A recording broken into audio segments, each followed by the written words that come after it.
Welcome to the Brown Bag Lecture. My name is Chandra Wong, and I am the program coordinator with the Penticton Museum and Archives. And I am pleased today to announce that we have Don Munro, who is a retired forestry professor from the University of British Columbia, and he's going to be speaking about how did we get here today in forestry. Why am I here to chat with you about forestry? There's actually a very simple answer.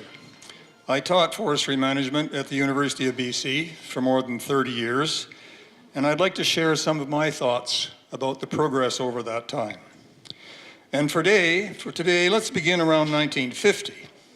Pretty much all of the post-1960 forestry stuff you see around here in the Okanagan and elsewhere in the BC interior was designed, planned, and executed by forestry students of mine. Understanding how we got here might help us understand why our forests look like they do today. And why the interior, you ask? Because this is where we are. The coastal forest journey is much different, and perhaps for another time. So we're going on a journey together, and we'll examine three sequences. Firstly, sustained yield and industrial growth. Secondly, integrated management. And finally, the term sustainable management. And if time permits, we may make a little journey in the future. Actually, we can't start immediately in 1950 on this timeline. We need to go back to 1865 because there was a Land Ordinance Act passed, and it granted the rights to harvest timber without the Crown selling the land. This act preserved the forest land in our province for the public ownership. And since then, this policy remains sacrosanct to governments and to BC residents. So as we begin our journey, let's make sure to remember that as far as forest land is concerned, the government, and it follows therefore you and me, are the landlords. And those who use the forest are the tenants. So over the years, the landlord, i.e. the government, has tried to manage forestry in the best interests of the public. And it has done this by evolving various types of tenure, which is just a fancy name for a different type of license for users, i.e. the tenants. Okay, now we're ready to begin. It's 1950. The 10-inch disc of wood on the table there is the minimum size that was taken out of the woods. Everything smaller than that was left behind as of no value.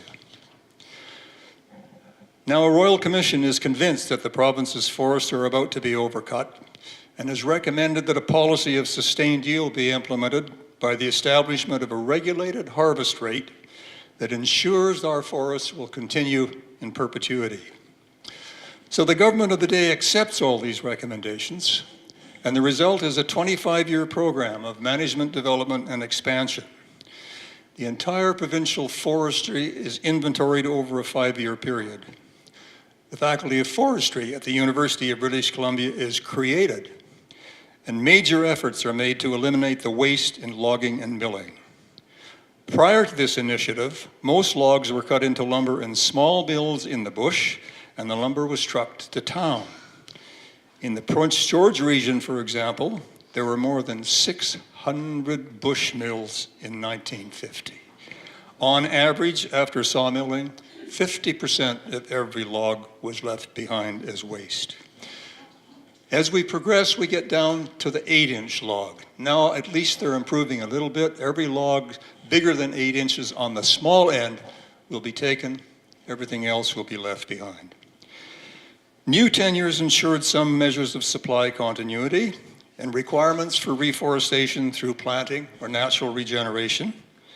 And a new social policy encouraged the centralization of all these bush mills. The Transportation Ministry began to develop more secondary roads. The Education Ministry would fund the salary of a teacher and the building of a one-room school if a mill owner could prove that there were 12 or more school-aged children living around the mill. Specialized logging trucks and logging equipment began to appear, and sawmills became more efficient and larger. Excessive waste continued to be a concern, and the government encouraged the development of pulp mills by allocating smaller and defective logs unsuitable for lumber to be pulped. The waste from sawmills was diverted to pulp mills, and the consolidation of the mills continued as efficiency improved and the employees demanded facilities available to town. Utilization of smaller and smaller logs became universal, and forestry was becoming the major economic driver in the province. Now we get down to the 6-inch disc. Everything smaller than 6 inches on the top is left behind. Hey, it's suddenly 1978, and a second Royal Commission has delivered its report. The government has to respond to the public's worries about the forestry concentration on wood and logging that may be detrimental to other forests' values. Some tenures are revised to favor smaller specialty sawmills and manufacturing plants. Requirements for planting are strengthened to include planting commercially valuable species, tend the plantations until they are well enough established to grow without intervention. But the public wants more. This interval in our journey is only 10 years long. It's now 1988, and the concept of sustainable management is introduced following its presentation to the United Nations Brundtland Commission. Sustainable management emphasizes the interdependence of environmental integrity and economic development to meet the needs of current society and future generations. In the 1990s, the government got serious in involving the public in making decisions in forest land management. Public and industry representatives, i.e. stakeholders, participated in lengthy land use planning exercises, trying to figure out how public lands should be used, protected, set aside for other uses, including forestry. Also, a commitment was made to involve, to respect, and to negotiate with First Nations and land use decisions. The working forest was reduced by 40%.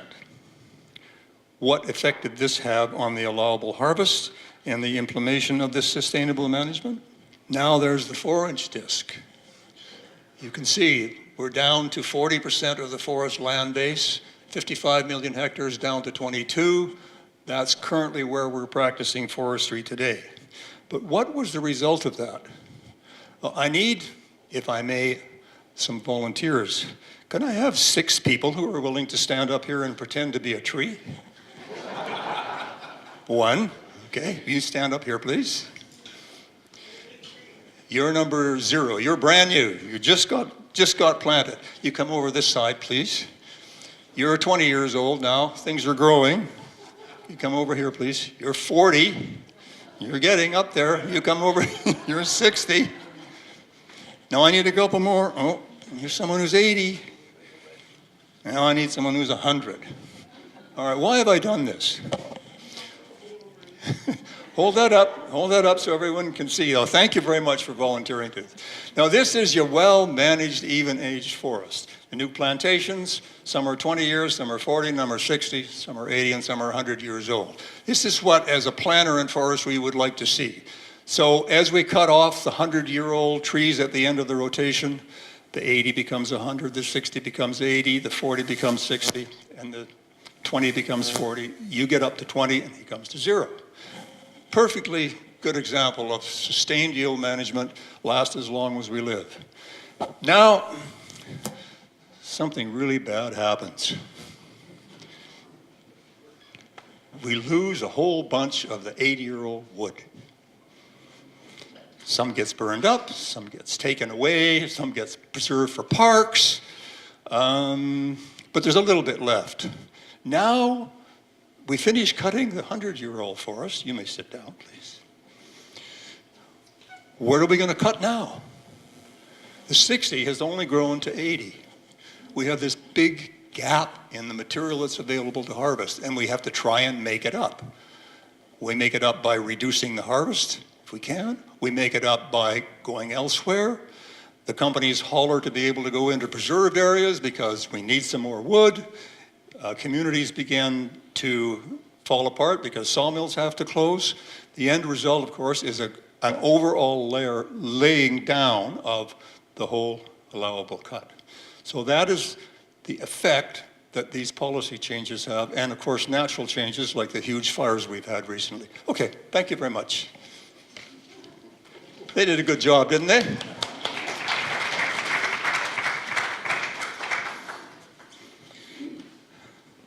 Okay, so about 20% of the logging rights of the licenses were taken back and reallocated to competitive auction sales. In 2002, the Forest and Range Practices Act enshrined the planting, road building, logging, reforestation, and grazing together. And here the government sets objectives for biodiversity, cultural heritage, all the other values we associate with the forests: fish, recreation, land, soils, timber, visual quality, water, wildlife. Now, before logging can take place, a stewardship plan must be completed and presented to the public for review and comment. Additional operation plans must be prepared for the government and made available. So now we've reached 2018. So what's going on today? Let's remember, we're now talking about 1/2 of the provincial forest land that is the working forest. We've shrunk forestry to a much smaller portion of the land base. Well, long before there is a road built or a tree cut, there's a huge amount of activity. Working together, registered professional foresters, engineers, landscape architects, archaeologists, biologists, and others will plan a harvest based on sustainable management principles and consultation with the public and First Nations. As plans progress and permits are issued, professional foresters will be actively involved as harvesting begins. Road building and cutting is monitored, post-harvest treatments are effected, planting or natural regeneration will take place, and the new forest will be tended as needed until the new crop is well established and free to grow. It's worthwhile to broaden our forest vision from what we see around our local area to the province. You can read those figures as I talk. I will do my best to avoid statistics and comparisons that are difficult to comprehend. We used to say every year we cut enough lumber to build a wooden highway around the world 10 times. Well, so what does that mean? That's pretty hard to visualize, isn't it? So I'm going to try and give you some figures that will help you understand just what forestry is in this province. You've probably, most of you visited an IKEA store, been in the one in Vancouver or somewhere else. The sawmill that you pass going to Kelowna, Gorman Brothers sawmill there, is pretty average in its production. It produces a very different kind of a quality material, but it's about the average production per year of most sawmills in British Columbia. In one single 8-hour shift, that mill will cut enough of wood to supply the Vancouver IKEA store for a full year. The average BC sawmill will consume, every day that it's operating, about 80 truckloads of logs. It will cut enough lumber in one day to build about 60 houses. And if you're interested in how much wood one of those big logging trucks that you see running through town carries, it will take about 1 1/3 of those to provide enough lumber to build one house. Or the lumber trucks that you see going by with what look like bricks of lumber, which we call a lift of lumber, it will take 6 of those to build one house. Now, if we move to the biggest sawmill in the province, and probably one of the most efficient, it will consume every day that it's operating about 200 truckloads of logs and enough material to build 150 houses.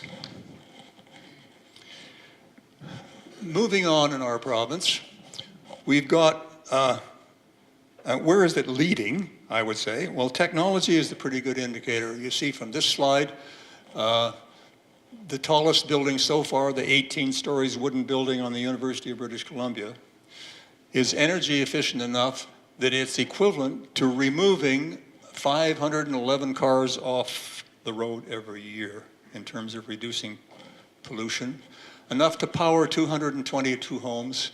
And right now, British Columbia is the largest bioenergy producer in North America. We have a huge number of wood products other than lumber. And I brought some samples for you to examine there, finger jointing to make boards, various types of fiber, chip boards, laminated boards, and new technologies for these products are developing every day. But we came here to talk about the forest, so what about it?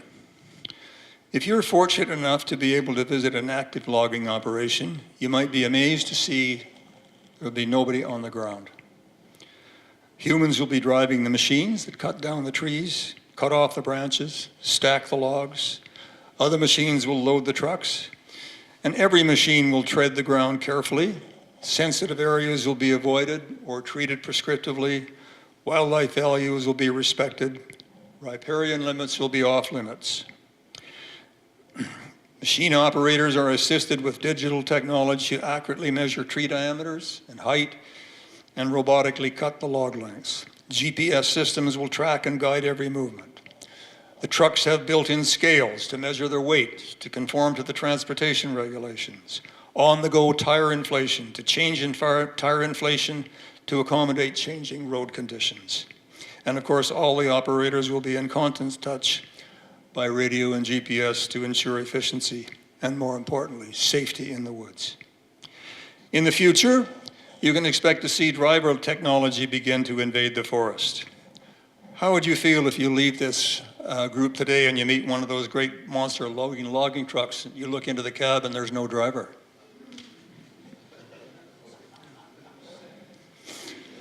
Remember the expression, they can't see the forest because of the trees? Well, that has changed, and what we are seeing now is the forest and all that it contains beside the trees. We are witnessing a growing emphasis on the environment and the public desires. We use drones to assist in evaluating plantations, fire activity, and remediation. We have a recent technology called LiDAR that from the air can image right through the forest to the ground. Before venturing into the forest, roads can be planned on a preliminary basis, individual trees measured for height and very soon diameter. Hillsides can be assessed for stability, land evaluated for recreation, grazing, and other characteristics. But of course, none of this eliminates the need for boots in the forest. Before concluding, I want to return to the landlord-tenant situation.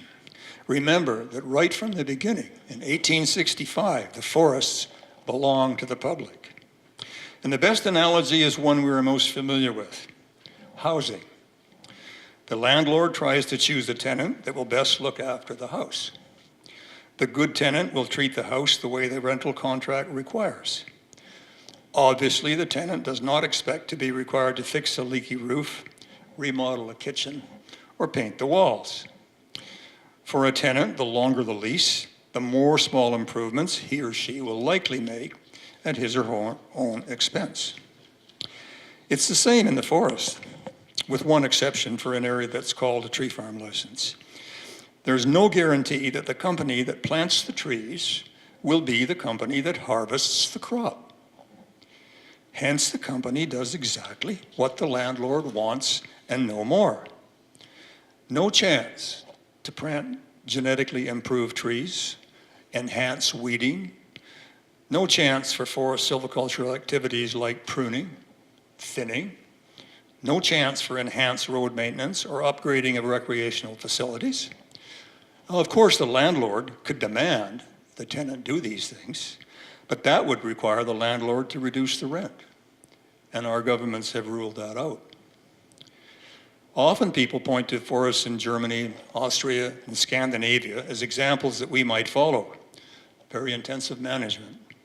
In these countries, for several centuries, approximately half of the forest land is privately owned.